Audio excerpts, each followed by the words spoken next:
கிட்டத்தட்ட பூரி கஷேத்திரத்துக்கு பக்கத்துல வந்தாச்சு. அங்க இருக்க பூரி ஜெகநாதன் பத்தி கேள்விப்பட்ட இவர் கிருஷ்ண பக்தர். அதனால நம்ம இந்த கஷேத்திரத்துல இருப்போம், தினப்படி கிருஷ்ண தரிசனம் நமக்கு ஜெகநாத தரிசனம் கிடைக்குது சொல்லிட்டு அங்கேயே பக்கத்துல கிராமத்துல இருந்துக்கிட்டு அங்க தீவனத்தை வச்சுக்கிட்டு நிச்சயம் பஜனை பண்ணிக்கிட்டு பூரி கஷேத்திரத்துக்கு வந்து ஜெகநாத தரிசனம் பண்ணிட்டு போயிட்டு இருப்பார். அப்படி போயிட்டு இருக்கார் ஜெயதேவன். தினப்படி இதான் அவருக்கு வேலை. அது மாதிரி பண்ணிட்டு இருக்கும் போது இங்க பூரியில ஒரு குடும்பத்தில் பிறக்கிறவ விஸ்வசர்மான்னு பேரு. அந்த அவருக்கு பிறந்த குழந்தைதான் பத்மாவதி. அவளுக்கு எப்படி கேட்டேன்னா குழந்தை இல்லாம இருந்தது. ஜென்மா எடுத்து கல்யாணம் பண்ணிட்டு குழந்தை பிள்ளைகள மலடிங்கிற பேர் வந்துடும். அதுக்கு பயந்துட்டு அவன் என்ன பண்ணா, ஜெகநாதன் போய் வேண்டிண்டா, பிரபு குழந்தை பாக்கியம் போகணும்னு விரும்புறது என்னுடைய மரணத்தை போகணுங்கிறதுக்காக தவிர வேற ஒன்றும் இல்லை. நீ குழந்தைய கொடு, திருப்பி அந்த குழந்தைய நீயே எடுத்துக்கணும், எனக்கு வேண்டாம். உங்ககிட்ட சமல் உனக்கே நான் திருப்பி கொடுத்துடுறேன். நான் பெற்றுக்க வேண்டிய கடமை பெற்ற திருப்பி கொண்டே கொடுத்துடுறேன். பகவான் அவள் பக்திக்கு மெச்சி அவள் குழந்தை பாக்கியத்தை உண்டாக்குறான். குழந்தை பிறந்த குழந்தை பெண் குழந்தையா பிறந்துருத்து. கொஞ்ச நேரம் வளர்த்து பார்க்கிறான். பார்த்தா பெண் குழந்தையா இருக்கு. இத கோவில கொண்டு சேர்த்து அவளுக்கு குழந்தைய வளர்க்கறது கஷ்டம். அதனால நம்ம ஒரு வயசுக்கு வளர்ந்துட்டு அப்புறம் குழந்தைய கொடுத்துருவோம் அப்படி தீர்மானம் பண்ணா. சோ வளர்த்துட்டு வர அந்த குழந்தைக்கு நல்ல நாட்டியெல்லாம் சொல்லி கொடுத்து டான்ஸ் எல்லாம் சொல்லி கொடுக்குறா. பக்தி மார்க்கத்தை நிறைய பாட்டுகளை சொல்லி கொடுக்குறா. எது சொன்னாலும் உடனே வந்துடும் அந்த குழந்தைக்கு. பாட்டு அப்படி வந்துடும். அது மாதிரி ஒரு வந்துட்டு இருக்கு. நல்ல வயசுக்கு வந்துடுத்து குழந்தை. ஜெகநாதன் கோயிலுக்கு போனா, பிரபு உன்னுடைய கருணையால இந்த குழந்தை எனக்கு கிடைச்சது. நான் என்னுடைய வாக்கு பிரகாரம் இந்த குழந்தை உனக்கு கொடுத்தாகணும். நான் உங்கள்கிட்ட கொடுத்துட்டேன். இவன் ஓம் பொறுப்பு சொல்லி குழந்தைய அங்கே விடுறான். எப்படி வழக்கம் கேட்டேன்னா, இது மாதிரி டான்ஸ் ஆடுற குழந்தைகளுக்கெல்லாம் என்ன பண்ணுவா, கோவிலில் டான்ஸ் ஆடுறதுக்குன்னு ஒரு குரூப் உண்டு. அந்த பகவானுக்கு ஆராதனை பண்ணும்போது நித்தியங்கிற ஒரு பண்ணி ஆகணும். அதுக்கு ஒரு சில பேர் இருப்பாங்க. அது மாதிரி இவள் இருக்கிட்ட சொல்லி இவள் கொண்டு வந்து குழந்தைய கொண்டு டான்ஸ் சொல்லி கொடுத்து விட்டுட்டா. பகவான் பார்த்தான். அவ சொப்னத்தை வந்து சொல்லிட்டா, அப்பனே உன் பொண்ணை வச்சுக்கிட்டு எனக்கு முடியாது. இப்போ நீ என்ன ஒன்று பண்ணு. இந்த பூரி பக்கத்தில் ஒரு கிராமத்தில் ஜெயதேவன் இருந்தான், நல்ல பக்தன். அவகிட்ட உன் பொண்ணை கொடுத்து கல்யாணம் பண்ணி கொடுத்துருவோம்.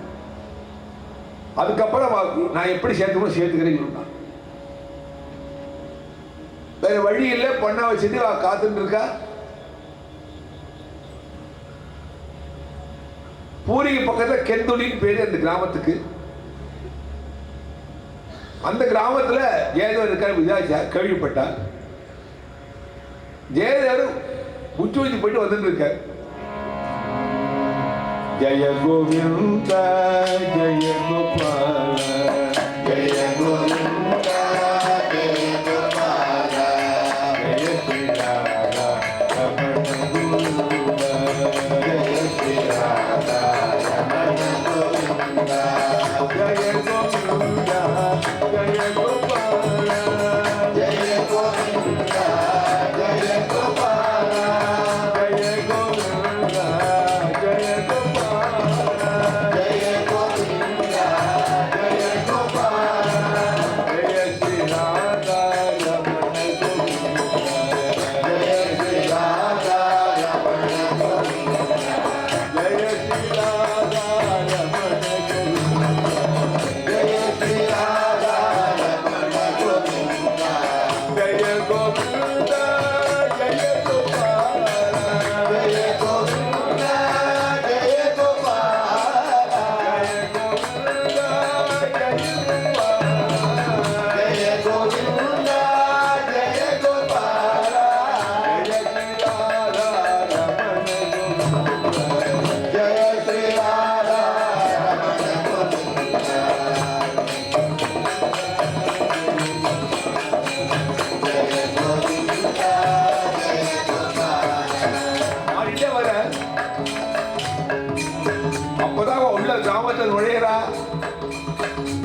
அழைச்சிட்டு அவ அப்பா அம்மா 2 பேரும் உள்ள கிராமத்துக்குள்ள நுழையிறா. இந்த பாட்டு காலை விழுந்துட்டு இருக்கு. ஜெய கோபால ஜெய கோவிந்தா ஜெய கோபால ஜெய ஸ்ரீராதா ரமண கோவிந்தா ஜெய ஸ்ரீராதா ரமண கோவிந்தா பாடிட்டே வர்றாரா. 10வது காலை விழுந்தது. அவளோ ஜெகநாதர் பரிபூர்ணமான பிரேமம் கொண்டவ பத்மாவதி. சதா சர்வதா அந்த ஜெகநாத கஷேத்திரத்தை இன்றைக்கு சேவை பண்ணிக்கிட்டு அந்த சேவை பண்ணிக்கிட்டு அந்த அபாவான புஷ்பங்களை கொடுத்து கொடுத்துக்கிட்டு தண்ணிலாம் எடுத்து கொடுத்து அபிஷேக சீதைகளை எடுத்து கொடுத்து அது மாதிரி அபிஷேகம் பண்ணி சதா சர்வதா கோவில் இருக்கக்கூடிய பொண்ணு அந்த பொண்ணு. அந்த பொண்ணுக்கு சங்கீதம் தெரியும். அப்படி இருக்கிற பொண்ணு வந்து அந்த ஊரை வரும்போது உச்சி வச்சு வந்துட்டு இருக்க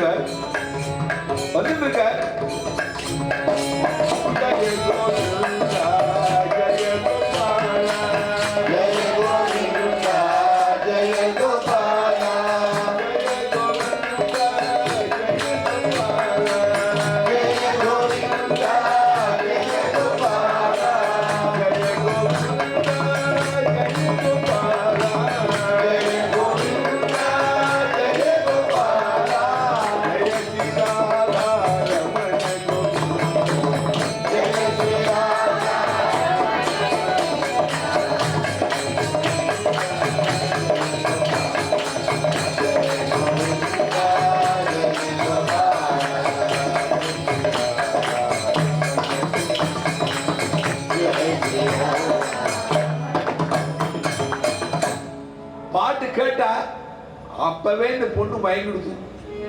ஆஹா வந்தா பூஷன் இது மாதிரி ஆள்லாம் வரணும். நமக்கு நம்ம மனசுக்கு ஏத்த மாதிரி இந்த ஆளு கிருஷ்ண பக்தியில இருந்துட்டு இருக்காரு. அப்படி தீர்மானம் பண்ணி மனசுக்குள்ள வச்சுட்டு இருக்காரு. ஜெயதேவ் வழக்கம் போல உற்சவத்தை முடிச்ச அவ ஊருக்கு ஓரமா ஒதுப்புறமா ஒரு குடிசையில இருந்துட்டு இருக்க. உற்சவத்தை முடிச்சுட்டு வந்து கை கால் அலமிட்டு சமையல் பண்றதுக்கு ஆரம்பிக்கணும். சமையல் பண்ணி அதுக்கு மேல இது பண்ணி ஆகணும். இவன் அந்த குடும்பம் போய் விழுந்தது காலில் அவரை பார்த்தா அவர் சந்தோஷம். ஆகா இன்னைக்கு அதிதி போஜனத்துக்கு தேட வேண்டாம் ஆளே வந்திருக்கான்னு சொல்லிட்டு நல்ல வேலை நீங்க வந்திருக்க, கொஞ்சம் வெயிட் பண்ணுங்க, நான் சமைச்சு கொடுக்க சாதம் போட்டு பண்றேன்னு. இவா பார்த்தா சுவாமி இதேச்சு நாங்களே வந்திருக்கோம், இன்னைக்கு நீங்க சமைக்க வேண்டாம் நாங்களே சமைச்சு விடுறோம் அப்படின்னு நல்லா கொசி விட்டு சமையல் பண்ணி விட்டுரு.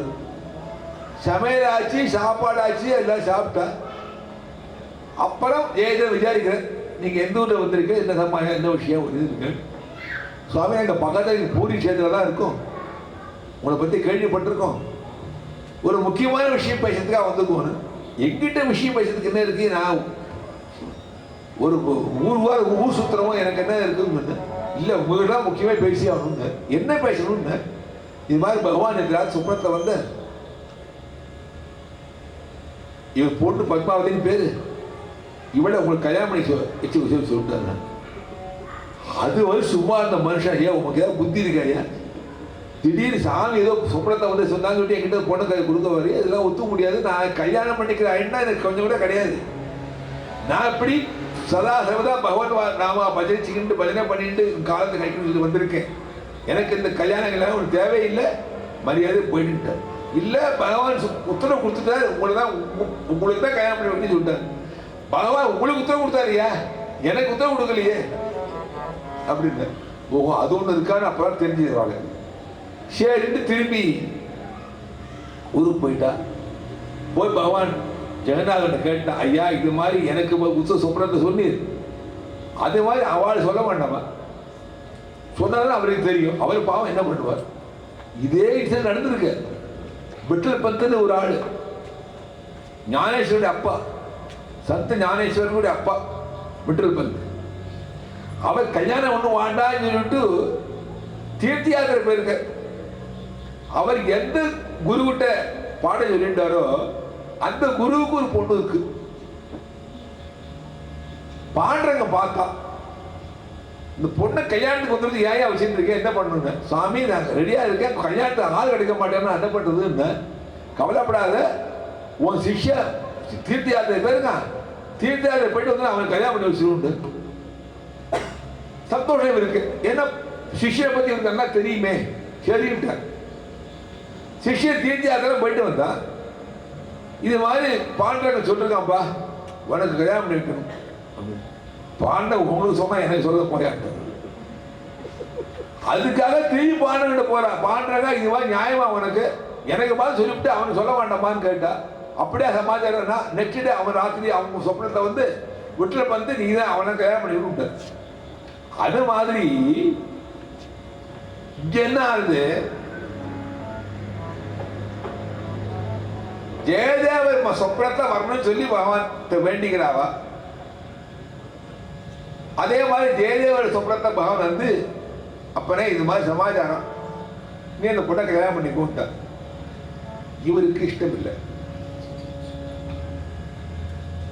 ஆனா தான் சொப்பன கண்டத்தை சொல்லல. அவர் நெக்ஸ்ட் டேவா போறா, போய் ஜெயதேவர்கிட்ட போய் இந்த மாதிரி சமாச்சாரம். அதுக்குள்ள பாண்டவன் என்ன பண்ணா, அவன் வேண்டாம் சொல்லுவான், திருப்பி வேண்டாம் சொல்லுவாமா, விடாத உன் பொண்ணு அங்கே விட்டு வந்துடும்.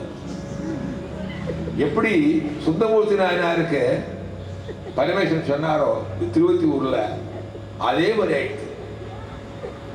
அங்கே கழிப்பு விட்டு இங்கே கழிப்பு விட்டு, அதே மாதிரிதான் இங்கே நடக்குது.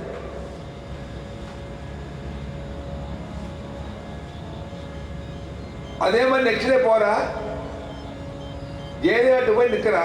சுவாமி இது மாதிரி உத்தரவு கடைசியான, அதெல்லாம் இந்த உத்தரவு பற்றி பேசாதீங்க, ஏன்னா போய் சொல்றதுக்கு பயம். உத்தரவு பேசாதீங்க, எனக்கு கல்யாணம் பண்ணிக்க இஷ்டம் இல்லை அப்படின்ட்டாரு.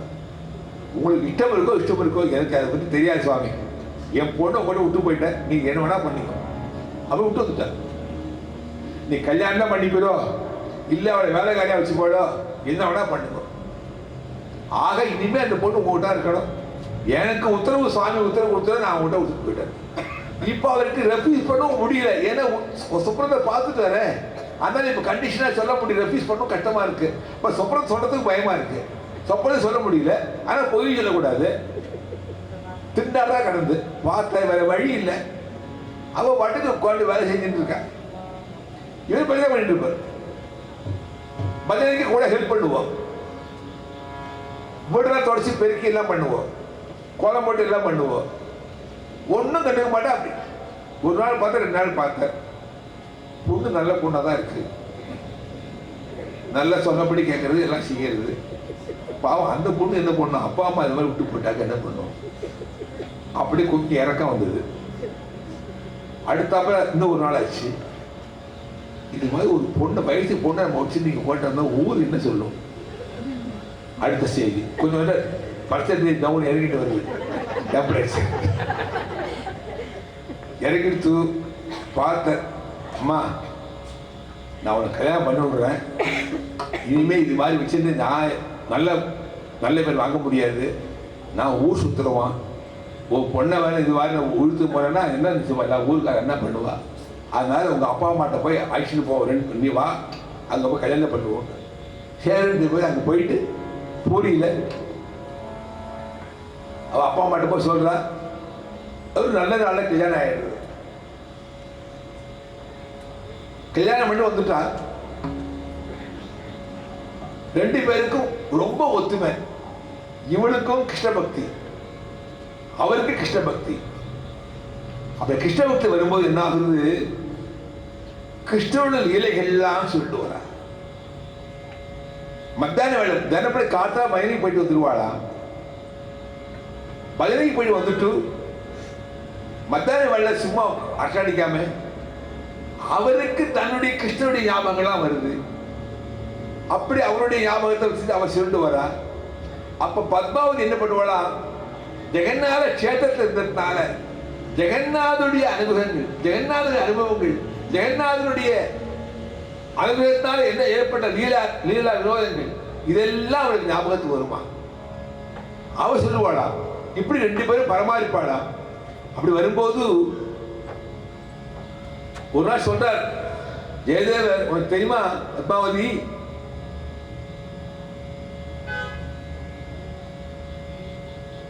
ருக்மிணியோட வீட்டுல ஒரு கிளி வளர்த்துட்டு இருந்தா.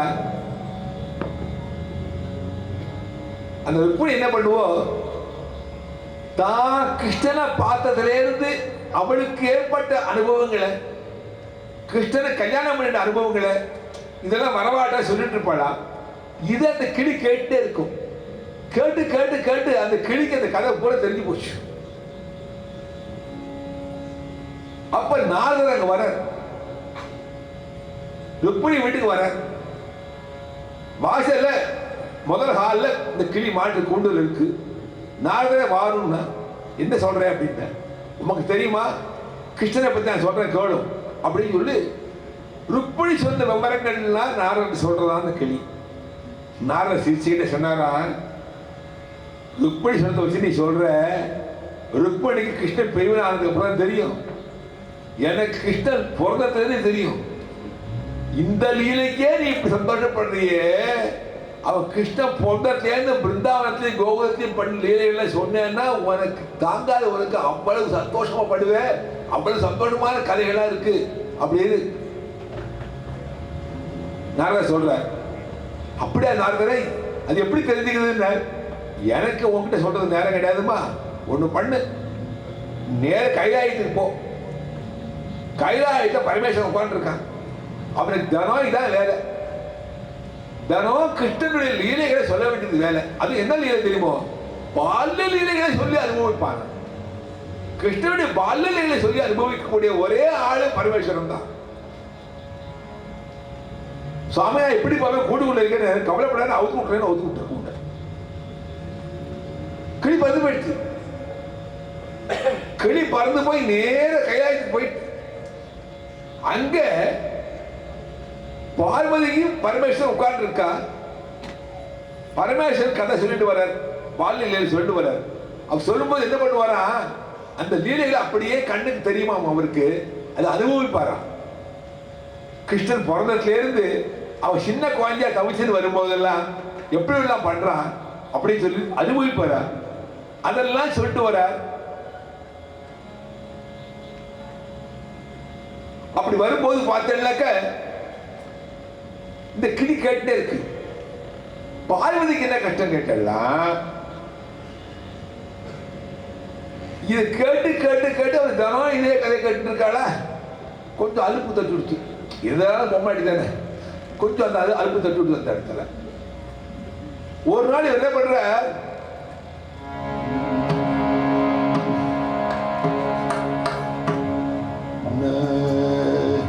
கலையசோதே தவபானு, கலையசோதே தவபானு, கலையசோதே தவபானு, கலையசோதே தவபானு, கலபாலக கேரளோ லம் கலபாலக கேரளோ லம் கலையசோதே தவபானு, கலையசோதே தவபானு, அபகிருத பகுதர நவநீதம், அபகிருத பகுதர நவநீதம்.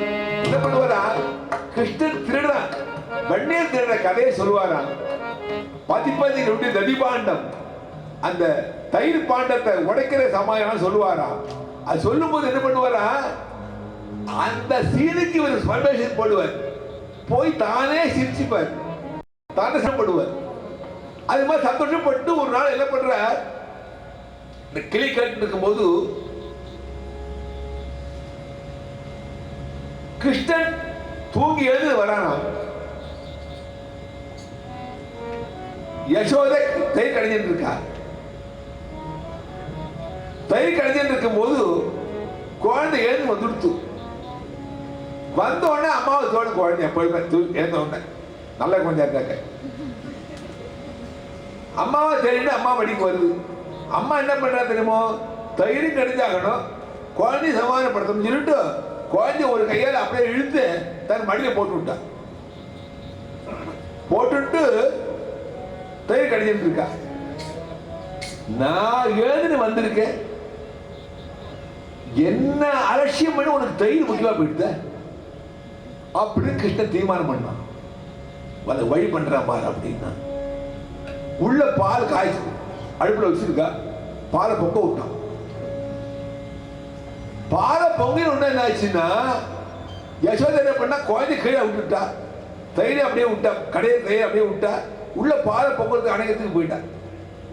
பாலை அணைக்கிறதுக்கு இவன் என்ன பண்ணான் தெரியுமா கிருஷ்ணா, அந்த தயிர் பானை ஒரு உடைச்சான், உள்ள இந்த தயிரெல்லாம் எடுத்துட்டான், இதுக்கு போயிட்டான், வெண்ணையெல்லாம் எடுத்துன்னு போயிட்டான், வெளியே தோட்டத்துக்கு போயிட்டான். அது குறைகள்லாம் உட்காந்து குறைந்து கொடுத்துன்னு உட்காந்து. அதுக்குள்ள யசோதை அங்கேருந்து வந்தா, வந்து பார்த்தா இங்க ஒரே அமக்களை பட்டிருக்கு, பானை உடஞ்சி கிடக்கு, தயிரெல்லாம் கீழே சிந்தி கிடக்கு. எல்லாம் பார்த்தா எந்த அம்மாவுக்கு கோபம் வராம இருக்கும்? நீ வர வர நீ பொல்லாத்தரம் ஜாஸ்தியா போய் நீ என்ன பண்றான் பாருன்னு ஓடுறா, வேண்டு ஓடுற. அந்த இடத்துல தத்துவம் என்னன்னு கேட்டேன்னா, உனக்கு பரபிரம்ம சொரூபம் நான் வந்து உட்கார்ந்து இருக்கேன், இன்னும் உனக்கு லௌகிக காரியங்கள, உனக்கு காமியார்த்தமான காரியங்கள உனக்கு ஈடுபாடு ஜாஸ்தியா இருக்கிறது வரை உனக்கு இந்த பிரம்மத்தை புரிஞ்சிக்கக்கூடிய சக்தி உனக்கு இல்லையே, இந்த பிரம்மத்தை புரிஞ்சுக்கிற எண்ணம் உனக்கு இல்லையே. அப்படியே பகவான் காமிக்கிறதுக்காக பண்ண ஒரு லீலை இது. அவருக்கு தயிர் வேண்டாம், பாலும் வேண்டாம், வெண்ணையும் வேண்டாம். உலகத்தை நாம தெரிஞ்சுக்கணும். சாட்சாத் பிரம்ம வந்து உட்கார்ந்து இருக்க, சாட்சாத் குரு வந்து உட்கார்ந்து இருக்க. நீ குருஜியை கவனிப்பட, உங்க பாலை கவனிச்சு உட்கார்ந்து போயிட. குரு வந்து வீட்டு உட்கார்ந்து இருக்காரு, வீட்டுக்கு வந்து நிற்கிற குரு கொஞ்சம் இருந்தோ, நான் ஆத்துக்கு இதுக்கு போயிட்டு ஆபீஸ் போயிட்டு சொல்லி வீட்டுக்கு சுட்டு வருகிறார். அது மாதிரி அந்த பிரம்மஸ்வரூபமா உள்ள கிருஷ்ணனே பிரத்யட்சமா அந்த உட்கார்ந்து இருக்கான். அவனை கவனிக்கிறது உனக்கு எண்ணம் தோணல, உனக்கு இது பண்ணல, உனக்கு பால் தயிர் வெண்ணைய முக்கியமா போயிட்டு உனக்கு அப்படின்னு பகவான் நினைச்சு என்ன பண்றான், அந்த பானையை உடைச்சான். இதெல்லாம் யசோதை எங்க தெரிய போகுது? அவ குழந்தை பண்ணிடுச்சு அந்த கோபத்தை. எவனுக்குமே கோபக்காரனுக்கு புத்திமட்டு, கோபம் வந்துட்டு அவனுக்கு சிந்தனை பண்ணக்கூடிய எண்ணம் இருக்காது அந்த இடத்துல, இந்த வெறிதான் இருக்கும் அந்த இடத்துல. அதனால அந்த சிந்தனை அவனுக்கு தோணல. எப்படியாவது கிருஷ்ணனை கட்டி போடணும், அவன் அடிக்கடி தீர்மானம் பண்ணி ஓடுறா. இவன் ஓட அவன் ஓட அங்க ஆயிட்டு இருக்கல. பார்த்தா கிருஷ்ணன் கருணா சொருப்பு இல்லையா, ஐயோ அம்மா அலையிற பாவம், அவர் பிடிபட்டு சொல்லிட்டு பிடிபட்டுட்டானா, பிடிபட்டு அது கூட விட்டாளா. பிடிப்பட்ட உடனே ஒரு உரலை எடுத்தா, கட்டுறதுக்கு போறா. கட்ட கட்ட கட்ட கட்ட கயிறு வெட்ட மாட்டேங்கிறது, எவ்வளவு கயிறு வச்சாலும் வெட்ட மாட்டேங்கிறது. கிருஷ்ணர் கோடனே விஷம் பண்றான். அவனா கருணா சொருப்பி, கொஞ்சம் தான் சோதனை பண்ணுவான். குருநாதர் வந்து சோதனை கொஞ்சம் தான் பண்ணுவார். சோதனை பண்ணிட்டு தாங்க முடியாத போயிட்டு சிஷ்யனுக்கு ஐயோ பாவம், நம்ம அருகில் பண்ணுவார். அதே நிலைதான் பகவான். பகவான் வேறு, குரு வேறு இல்லை. அந்த பகவானை வந்து நேரடியா இந்த கிருஷ்ணமன லீலை பார்க்க முடியுமா? ஆனா குருநாதர் கிருஷ்ணனுக்கு பண்ற சோதனைகளை பார்த்து, லீலைகளை பார்த்து தெரிஞ்சுக்கலாம் முடியும். அது மாதிரி நடக்குதுங்க. கிருஷ்ணன் பார்த்தா அந்த கயிறு கொஞ்சம் கொஞ்சமா குறைய ஆரம்பிச்சிருது, இவளுக்கு தாங்கல, என்ன பண்ணு தவிக்கிறா. கடந்து பார்த்தான், போனா போறது உருட்டு கொஞ்சம் உடம்ப சுருக்கின்றான், கட்டிட்டான். அதனால அவன் தாமோதரன்னு பேர். தாமம்னாக்க கயிறு, உதரம்னா கயிறு. தாம அந்த கயிறால கட்டப்பட்டவனால் தாமோதரன் பேர் வருதுங்க. இந்த கதையெல்லாம் சொல்லிட்டு இருக்கார் பரமேஸ்வரன் பார்வதிக்கு. பார்வதி எங்கோ போயிட்டா, அவ கேட்டா இருக்காங்க, அவ தூங்க ஆரம்பிச்சுட்டான். இவர் பார்வதி ஊம் போட்டான்னு நினைச்சிட்டு சொல்லிட்டு இருக்க. அது கிளி பார்த்தது, ஊம் போட்டுறது நின்னாக்கா கதை நின்று போயிடும். அதுக்காக என்ன பண்ணிடுத்து, தான் ஊம் போட்டிட்டு இருக்கு. பார்வதி தூக்கிட்டா. அவ பிளேஸ்ல இந்த கிளி என்ன பண்றது, நான் ஊம் போட்டு உட்காந்துருக்கு. ஒரு மாதிரி அவர் அந்த நிலைக்கு நிறுத்திட்டார். கதை முடிய போறது. திரும்பி பார்த்தா பாவி தூங்கிட்டு இருக்கா. இத்தனை நாளை போட்டது யாரு அப்படி தேடி பார்த்தா இந்த கிளியை பார்த்துட்டார். கிளியை பார்த்தா கோபம் இருந்தவருக்கு. அவர் கோபத்துக்கு ஆளாக்கூடாது. கிளி என்ன பண்றது? பறந்து ஓடுறது. இவர் விடுவாரா? தன்னுடைய கிணங்களை விட்டு இது பண்றது பார்க்கிற அந்த கிளி என்ன பண்ணி தெரியுமோ? இங்க வியாசருடைய மனைவி கர்ப்பவதியா இருந்து வாயை திறந்து தூங்கிட்டு இருக்கா. அந்த கிளி என்ன பண்ணுது? அவர் வாய்க்குள்ளே புதுத்து. அதுதான் கிளியா பிறக்கிறதா சுக்கரங்கிற பேர்ல. இத ஜெயதேவர் பத்மாவதி சொல்றார். அப்ப ஜெயதேவர் யாரு? வியாசர். அவருக்கு பூர்வ ஞாபகம் இல்லாம இருக்குமா? அப்பப்ப அந்த ஞாபகம் நமக்கே தாத்தா மாதிரியே குழந்தை பேசுன்னு சொல்ற பாருங்க. இறந்து போற தாத்தா இருப்பார். அது தாத்தாவுக்கு பொறுத்து செத்து போனதுக்கு அப்புறம் குழந்தை பொறுத்து வச்சுங்கள, ஏய் தாத்தா மாதிரி இருக்கு பாரு அப்படிங்கிற. தாத்தா பண்ற அசியெல்லாம் இது பண்ணிட்டு தூக்கி போற அது மாதிரி ஆயிடும். அப்படி அந்த வியாசருடைய அவதாரமா உள்ள ஜெயதேவர் என்ன பண்ற? பத்மாவதிக்கு அது சொல்லி வர. இது மாதிரி கிருஷ்ண கதை சொல்றார். அவ பார்த்தா, நீ என்ன கிருஷ்ண கதை சொல்றது? எங்க ஜெகநாத கதை எப்படி தெரியுமா உனக்கு? அப்படி அவ ஜெகநாதனுடைய கஷேத்திரத்துடைய பெருமைலாம் சொல்றா. ஜெகநாத கஷேத்திரத்தை சொல்லும் போது, ஆமா அதே ஜெகநாதன் அங்க எப்படி வந்தா அப்படி ஜெயதேவர் கேட்கிறாரா.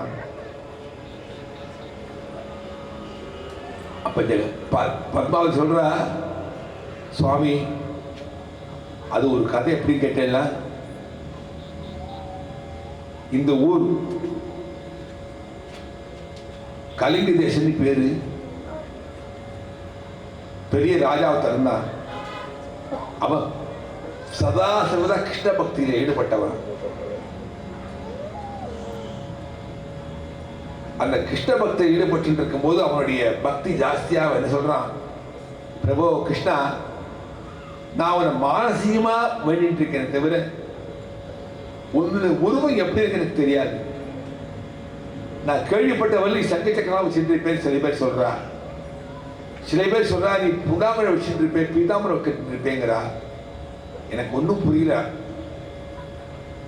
உன்னுடைய தரிசனத்தை காமி அப்படிங்கிற. பகவான் சாக்ஷாத் நாராயணன் என்ன பண்றான்? சங்கச்சக்கர கதாபாணியா தரிசனம் கொடுக்குறான் அந்த ராஜாக்கு. இப்ப ராஜா சொல்றான், பிரபு இந்த ரூபத்திலேயே எனக்கு உனக்கு கோவில் கட்டி உன்னை நான் வழிபட்டாங்க, அதுக்கு அனுகிரகம் பண்ணுன்னா. சந்தர்ப்பம் வரும்போது வரும்னு சொல்லி பகவான் மறைஞ்சுடுறார். அன்னில ஏதும் எதிர்பார்த்துட்டு இருக்கான். என்ன ஆனாலும் ஒண்ணும் நடக்கல. பகவான் கிட்ட திருப்பி கேட்கிறான், பிரபு நீ சொல்லிட்டு போயிட்ட, நானும் அந்த நீ உன்னுடைய உருவம் உள்ள அளவுக்கு எங்க இருக்குன்னு சொல்லி நானும் தேடி தேடி பார்க்கறேன், எனக்கு ஒன்றும் சரியா கிடைக்க மாட்டேங்கிறது. அது கிடைக்க முடியாது, நீ தான் அனுபவம் பண்ணணும்னா. அப்ப ராஜா சொல்றான், இங்கேருந்து ஒரு 50 மைலுக்குள்ள நீலாச்சலம்னு ஒரு இடம் இருக்கு, அந்த இடத்துக்கு போ. அங்க ஒரு கோயில் கட்டி ஒருத்தர் வச்சுட்டு இருக்கா, அந்த உருவம் தாண்டா அது அப்படின்ட்டு. சந்தோஷம் ராஜாக்கு. சரிட்டு உடனே அதுக்கு ஆளை விட்டு அனுப்பது போனா அந்த ஊர் பக்கம் தலை காட்ட முடியாது. ஒரு கிராமம் அது. அந்த கிராமத்து தலைவர் அவள்லாம் சேர்ந்து என்ன பண்றா, அந்த கிருஷ்ணன் ஆராய்ச்சிட்டு இருக்கா அந்த ஊர்ல. அந்த ஊருக்குள்ள வேற யாரும் உள்ள நுழையக்கூடாது. அந்த ஊர் அந்த அந்த கோவிலே எங்க இருக்கு யாருக்கும் தெரியாது, மற்றவர்களுக்கு தெரியாது, அந்த ஊருக்காருக்கு மட்டும்தான் தெரியும். அவ்வளவு ஸ்ட்ரிக்ட் டிசிப்ளின்ல இருந்துருக்கா அவள். ராஜா என்னோ படி பார்க்க என்ன பண்ணாலும் முடியல. அப்ப ராஜாவோட மந்திரிக்கு ஒரு புள்ள இருந்தான்.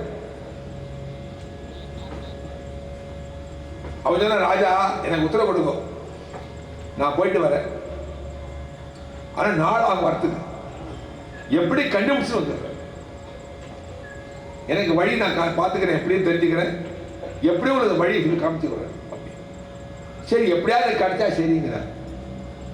அந்த மந்திரிக்குமாரன் அங்க போறான்.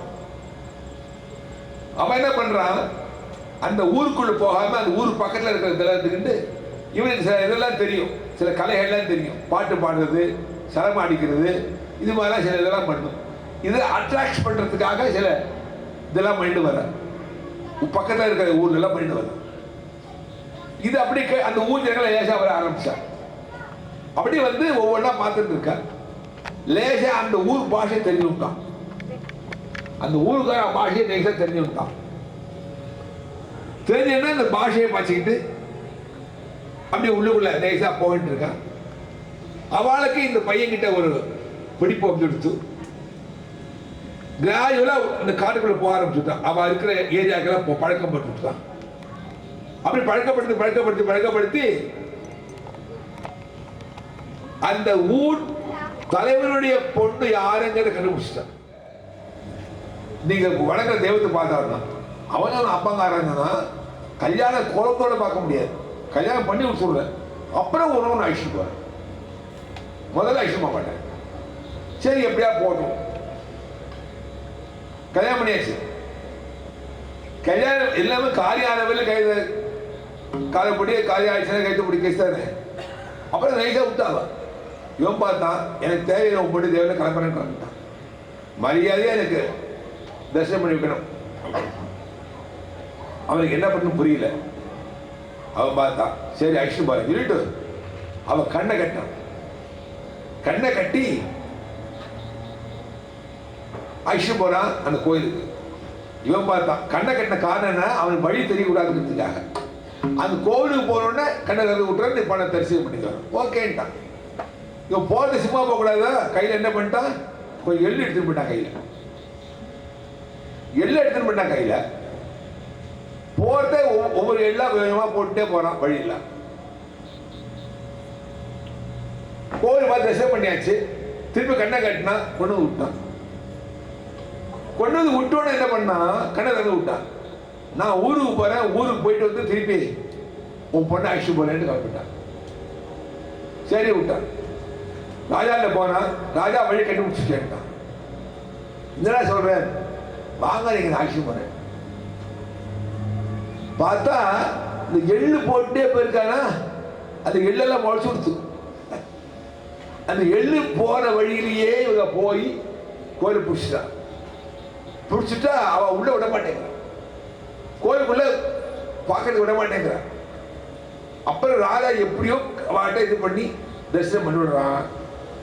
இதை மாதிரி எனக்கு ஒரு விக்கிரகம் வேணும், நான் ஒன்றுடைய விக்கிரகத்தை கேட்கல, இது மாதிரி எனக்கு ஒன்று வேணும், நீ எனக்கு பண்ணி கொடுக்குறேன். எனக்கு அதெல்லாம் பண்ண தெரியாது, எங்களுக்கு சுயம்பா இருக்கு இந்த மூர்த்தி இது இருக்கு, அவ்வளோதான் தெரியும்.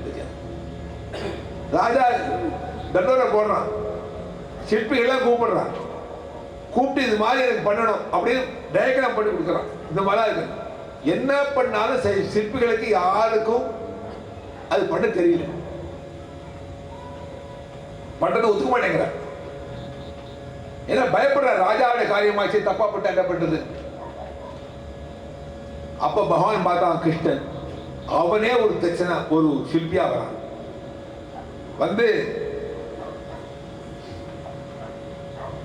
சுவாமி நான் பண்றேன், என்ன பண்ணுவேன்னா, நீ எங்க நினைக்கிற கிருஷ்ணன் நான் பண்ணித்தரேன், ஒரு மாதம் நேரம் பண்ண 30 நாள் நான் பண்ணி கொடுத்துட்றேன். ஆனால் நான் உள்ள போயிட்டேன்னா யாரும் உள்ள வரக்கூடாது, அதை தப்பா போட்டிருப்போம், என் சாப்பாடை பத்தி நீ கவலைப்படாது, நான் பார்த்துக்கிறேன். ஆனா ஒரு மாதம் கதவை தரக்கூடாது யாரும், ஒரு மாதம் ஆகும், ஒரு மாதம் நானே கதவை திறந்து விட்டுறேன், நீங்க வந்து பார்த்துக்கலாம். ராஜா சரிட்டான். போய் சிற்பி வேலைய ஆரம்பிச்சுட்டான். சத்தம் கேட்டு இருக்கு. திடீர்னு 10 மணி நேரம் ஆயிடுச்சு, சத்தம் நின்று போச்சு, ஒளி சத்தம் கேட்கல. ஒளி சத்தம் கேட்கல, ராணிக்கு பயம் வந்துடுச்சு. எங்க போனாலும் இந்த அந்த அந்த வரைக்கும் தான் நமக்கு தொந்தரவு கொடுக்குறது, அந்த வரைக்கும் தான் நமக்கு ஹெல்ப் பண்ணுறதுன்னு வச்சுக்கோ. ஏன்னா அது வம்பு, அந்த வரைக்கும் தான் ஹெல்ப் பண்ணுறது, அந்த வரைக்கும் தொந்தரவும் கொண்டு வந்து வச்சுக்கோ. ராஜா புடிக்கிடுக்கிற அந்த சிற்பி அங்கே உள்ளே போனால் அந்த சாப்பாடு எல்லாம் ஒன்றும் கிடையாது. இத்தனை ஒளி சத்தம் கேட்டு ஒளி சத்தத்தை காணும். நீ கதை திறந்து பாரு, கதை திறந்து அம்மா நீ பேசாமல் இருமா, அவன் சொல்லிட்டு போயிருக்கான், 1 மாதம் பொறுமையாலே சொல்லியிருக்கான், நான் பெருமை அதெல்லாம் முடியாது, அவன் செத்துக்கிட்டான் என்ன பண்ணுறது அப்படி பிராண வாங்குற குடும்பங்கள் பொறுக்க முடியாம போய் கதை திறந்துட்டாய். திறந்தா சிற்பியை காணும். அதான் பூரி ஜெகநாத்தை போய் பார்த்தா அரைகுறையா கை தான் இருக்கும், அப்படி ஃபுல்லா இருக்காது, அரைகுறையா பண்ணிட்டு கிட்ட சிற்பி போயிட்டார். இந்த ஜெகநாத கஷேத்திரத்தை பத்தி சொன்னா பத்மாவதி ஜெயதே சந்தோஷம். அம்மா இவ்வளவு அழகான கஷேத்திரமா பூரி ஜெகநாதம், அதை நம்ம அவசியம் இனிமேல் நம்ம அங்கேயே இருப்போம் சொல்லிட்டு ஜெகநாத கஷேத்திரத்துக்கு வராளா. தைரியப்படி 2 பேரும் பாடிட்டு இருக்காளா.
காந்திகளாய அவிவேக காந்திகளாய அவிவேக காந்திகளாய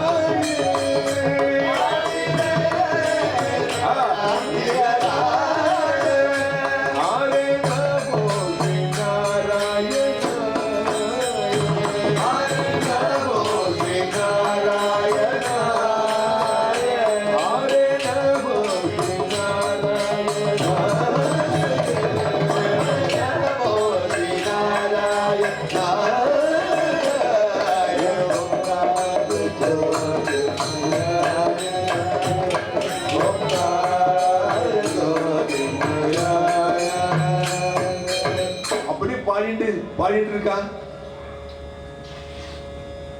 ஜெயதேவர் கேட்டார், பத்மாவதி நம்ம வாழ்க்கை விழாக்க கூடாது, அந்த கிருஷ்ணனோட லீலைகளை பத்தி நம்ம ஏதாவது பண்ணினா நல்லா இருக்கும். அவனுடைய பிரேம பக்திக்கு அவன் பண்ணின ஒரு கதையை பத்தி பேசினா நல்லா இருக்கும் சொல்லி சொல்றாளாம். பத்மாவதி சொன்னா, சுவாமி நல்லதுதான், இன்னைக்கு நாளாட்சி 9 மணி ஆயிட்டு, நம்ம நாளைக்கு எழுதலாம் சொல்லி சொல்லிட்டாளாம். தாழ்வில்லாத தன்மையும் தனத்தையற்ற வன்மையும் வாழ்வினால் பையன்களுக்கு மத்தியில் பாடுகின்ற வன்மையும் பாடுவோர்த்தனே போக பாசியங்கள் ஞானமுக்தியாய் பரிசளித்த அறிநாமத்தில் தகப்பரவும்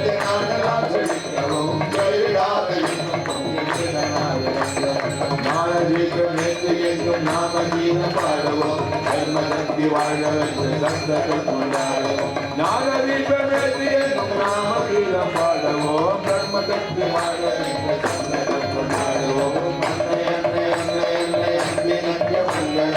ஆதிசக்தி அம்பையே கருந்த கோடி என்னுள்ளே இறங்குகள் மங்களம் நிச்சயாவும்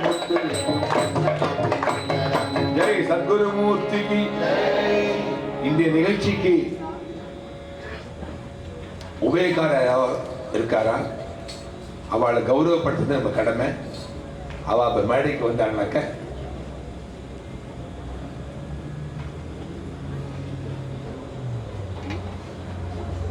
அடுத்தபடிக்கு நிகழ்ச்சி முடிஞ்ச உடனே ஏதோ ஸ்லைடு ஒன்று போட்டு காமிக்க போறாளாம். ஜாஸ்தி நேரம் இருக்காது, கவலைப்படாதீங்க. அந்த ஸ்லைடு முடிஞ்சதுக்கு அப்புறம் தான் நான் மங்களம் பாட போறேன். இது ராதகிருஷ்ண சொல்ல போறேன். இல்லை சொல்லிடலாம் அது மாதிரி. ஆனால் இருந்து அதையும் பார்த்துட்டு போகணும். இப்போ இந்த உபயக்கார யாரோ அவள் அவசியம் மேலே வரணும் இல்லையா?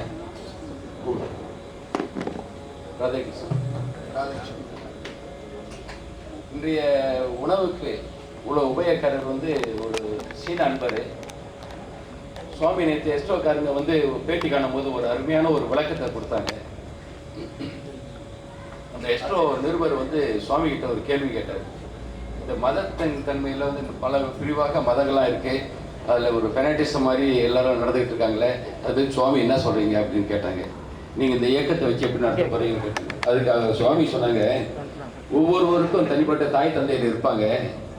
இந்த ஜென்மாவில் அவங்களுக்கு இந்த தாய் தந்தை, அடுத்த ஜென்மாவில் யார் இருப்பாங்க யாருக்கு தெரியாது. இதை குறித்து நாம் ஏன் இந்த ஜென்மாவில் வந்து அதுக்காக போட்டியும் வம்பையும் வளர்த்துக்கிட்டு இருக்கணும்? இருக்கிறவங்க இருக்கிற மாதிரியே இருக்கட்டும், நாம் மனித நேயத்தை மாற்றம் வளர்ப்போம் அப்படின்னு சுவாமிஜி ஒரு அருமையான பதிலை சொன்னாங்க. அந்த பதிலுக்கு ஒப்ப நம்ம இயக்கத்தில் மற்ற இனத்தை சார்ந்தவர்களுக்கும் இங்கே நாம் வழிவகுக்கிறோம். அவர்களும் குருநாதருடைய அருளை பெற வேண்டும் என்பதற்கு நாம் உதாரணமாக இருக்கிறோம் என்பதற்காக இன்றைய உபயத்தை சீன நண்பராகிய சாங் கப்பு என்பவரும் சியூ என்மு என்பவரும் இந்த உபயத்தை எடுத்துக்கொண்ட காரணத்தினால் அவர்களை சிறப்பிப்பதற்காக நம்மளோட கடமை அவர்களை சிறப்பிப்பது என்பதற்காக வேண்டி அவர்களை மேடைக்கு வருமாறு கொஞ்சம் ஆங்கிலத்தில் பேசுங்க. சைனா சொல்லுங்க, சீன பாஷா சொல்லுங்க. Today's food donation was donated by Mr. Chan Kokpu and Chiu Enmu. We are very much pleased to give regard for them.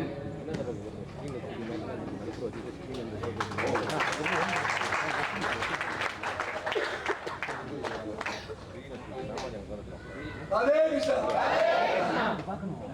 நாம எப்படி பார்க்க கூடாது, எப்படி பார்க்க நீ கிளப்பி மக்கள் இப்படி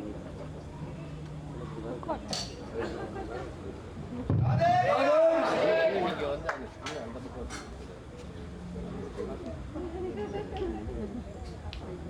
சரி வாங்கி